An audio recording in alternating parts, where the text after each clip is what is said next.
Well, Kelvin, I'm going to ask you to stay with us on the line as we cross over to Basitsana Pura on the South African side to give us an update. Good morning, Basitsana. Thank you so much for joining us. Well, you've been following the South Africans through this march. Can you just tell us what's happening on your side of the street? Good morning to you, Kiara, and good morning to the viewers at home. Yes, I have been. As soon as I arrived in the area, I actually started in the foreign side where I got to speak to some of the Congolese as well as the Somali nationals. And they were basically saying that they do not want to fight. And when I asked them if they know about the protest, they said they do know, and they do know that it is xenophobic.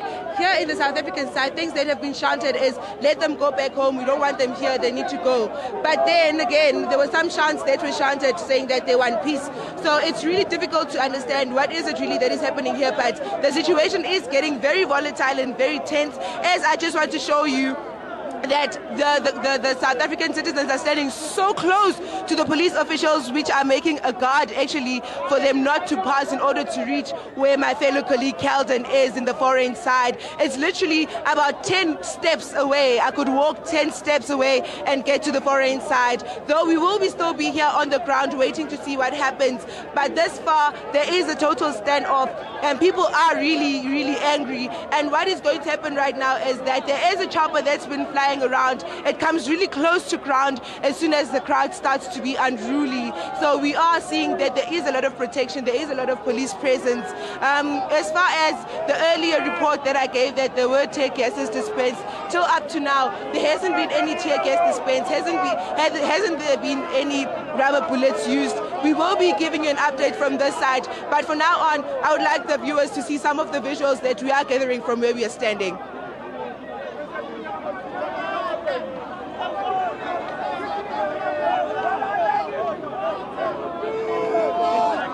Of the protest that's taking place from the South Africans' point of view is to actually submit a memorandum of grievances to the Home Affairs Department. Has there been any submissions of a memorandum at all? Hello, ma'am. Why are we here today? Why what?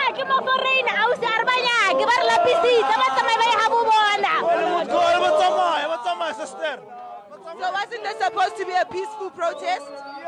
Yeah. And then these guys, they carry guns. They have guns, but this police of ours, they are against us. Understand? And against they have guns.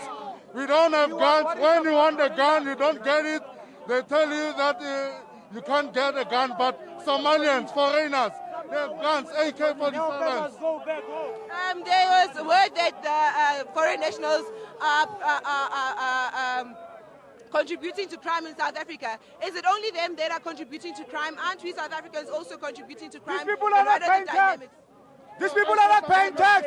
They're selling illegal stuff. Their tax is increasing. We are always working hard for our children, for our parents. But these guys don't pay tax. We pay tax. Let me tell you something. We are committing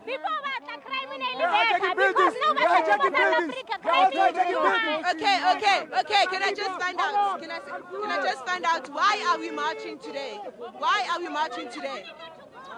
We are marching because our municipality, they've got houses for municipality which belongs to municipality.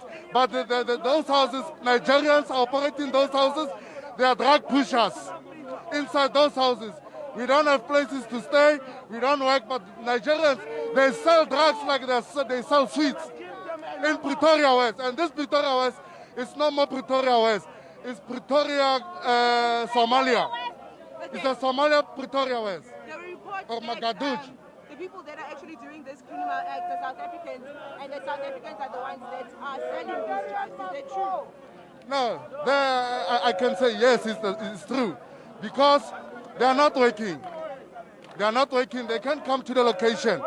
They take us to go to sell their drugs there, because we don't work.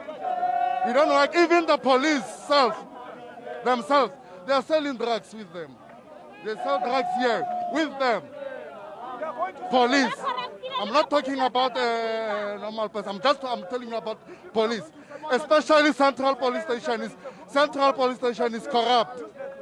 Okay. And apart from the protests, what other things are you going to do in order to try and be in communication with the government to let them know that you are dissatisfied that there's no jobs? Jobs, I see. But what I can tell you, the main thing that I can tell you, I'm concerned about Nyaupe.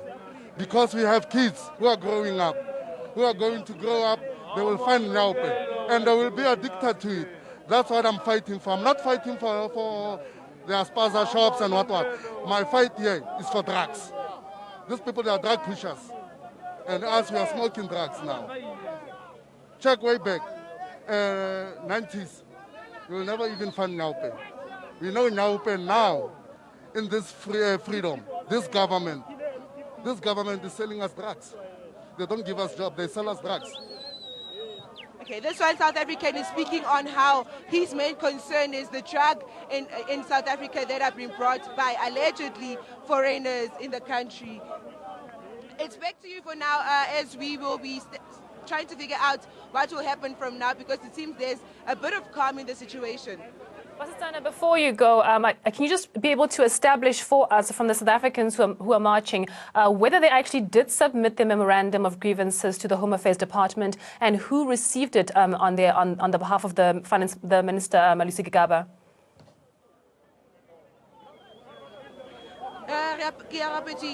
The route to the Home Affairs is not the one we took till we get to this point. What I found out is that there's actually two. These seem to be the Atteridgeville community, and the Mamelodi community seem to have been the ones who have organized to submit a memorandum. How this crowd got to be here, we're still yet to find out, as we do know that there was that looting and violence in Atteridgeville, hence we are here now. But the march that was supposed to be the one handing over the memorandum, it didn't happen thus far. Well, thank you, Basitsana. We can see from the visuals there that the chaos is still rife, and from what you picked up from the people that you spoke to earlier on, their concerns are that the foreigners are coming in to occupy RDP houses that were meant for South Africans, but now are being hijacked and are being used as drug dens and prostitution dens as well. Some of the people, they're just speaking quite angrily, quite upset about the fact that they feel that jobs are being stolen from them, that they feel that all non-South Africans are actually pushing criminality in the country. But is it sensible to say that everybody who's not a South African is automatically a criminal? It's not sensible at all, because as mentioned by one Congolese national that you spoke to, he even showed us his papers and said that he's been living in South Africa for the past 14 months and he tries as hard as possible to be here on legal terms, and for Home Affairs to know of his movement and him being here. And truth be told, there are a lot of foreigners in the country, and many of them are working here in the country and are paying taxes. It's just that unfortunate that the ones that are here are really scrutinized for either being illegal, not having papers, or criminals. But one thing that I certainly know is that there are foreign nationals that are here working within the country legally and as per any other person would have in any other country. Basitsana, one of the people that you spoke to said that he's unemployed currently, and he says that jobs are being stolen by foreigners. If you get a chance to speak to him again, could you just try and establish from him what steps he's taken himself to try and actually get a job? You know, is he educated? Has he sent his CV out? Has he applied for work? On what basis is he blaming all non-South Africans for stealing his job if he doesn't even have a job at the present moment in time? Especially because a lot of them are their own bosses, they're entrepreneurs, they have their own businesses, they're not even working for anybody. That is a very good question, and I will definitely do that. One thing that we do know that was established during the State of the Province address is that the Premier had launched a Kasi Lab, which inspires innovation within the youth of South Africa. So that is also another great initiative that builds on unemployment, that helps in eradicating unemployment, as well as you have said that being your own boss and having your own business is also one of the best ways. So we will try to find out from the South African side that what have they done in order for them to have work, and have they also tried having their own sponsor shops per se, because I know in areas such as Duduza, where I was in yesterday, it's a similar protest as they were saying that they were fighting for jobs that they don't have in that area, they had actually run out the foreigners that were owning spaza shops there, and they themselves are owning the spaza shops within the Duduza community. So we will try to find out, is there any peaceful way that they could have jobs, as well as our foreign brothers and sisters also be part of living amongst us. Well, Bassan, I'm going to ask you to stay with us as I cross back to Calden Ongmu on the other side of that barricade formed by the SAPS. Calden Ongmu's been on the side where the foreign nationals have been trying to stay safe, but also are getting a bit angry and tensions are rising high. Calden, a very good morning to you. Are you still there? Yes, Keo, I'm here towards the side of the foreigners that are standing here. Just remember the distance between the South Africans and the foreigners that are standing here is barely 30 steps away from each other. These are the police that you can see that's separating the foreigners from the South African people. Those are marching against the foreigners. We will go to some of them to speak to us, but as police have asked us that we go to the foreigners, since they're taking all precautions for the foreigners not to come towards the police side. Can you tell us, firstly, why are you carrying weapons? Because that is going to make things more bitter. Because here we are here to defend our wife and ourselves. It's a self-defense, these things that you can see. Here in location, all our shops, they take it and they loot it. Now that's why we are here to defend ourselves and our lives. It is very important this time to die yourself for your self-defense. We didn't get anything from the government to defend us. So that's why we are here today. That's why we are in front of them. Government's supposed to take them away. Police are here to protect you guys. They have told you they are here to protect you. The government of South Africa has said they are doing everything possible to safeguard the foreigners. Why don't you all stay indoors? Because you are less in number. They say so. We don't believe, because now when they begin, it's the time that they throw some of our houses. Why do you believe the government is lying to you, South African government? They do so. They didn't do anything. They didn't do anything. We are believing ourselves to defend ourselves. We are believing ourselves to defend ourselves. So we don't believe anybody or what. We know these people bodies are very weak. Carrying weapons like this, the stone that you're carrying, it's not going to help. It's going to ruin the relationship. And you see, the more bigger stones you carry, the other side is also carrying the same. I know. This stone, let me tell you something. I'm just holding this stone only to defend myself. Yes. They will fight with the drug lords. They said they will fight with the drug lords.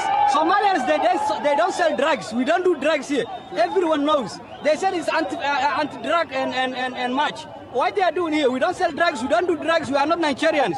But this is not an anti-drug march. Thank you so much for speaking to us. Kilo, you can see more group of foreigners have arrived in Bucky's here. More and more groups are arriving here carrying sticks and stones.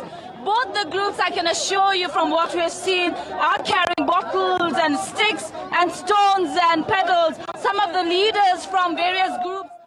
What you say, Huri, there's prostitution, there's drugs, and there's hijacking of houses. Do you know perhaps when they hijack these houses? Who do they hijack these houses from? When there's prostitution, who are these kids that they're prostituting? Most of the people via dirang bialo, well, Nigeria fela. Most of them they are doing the same thing, and we are not going to allow to our country to be held for ransom.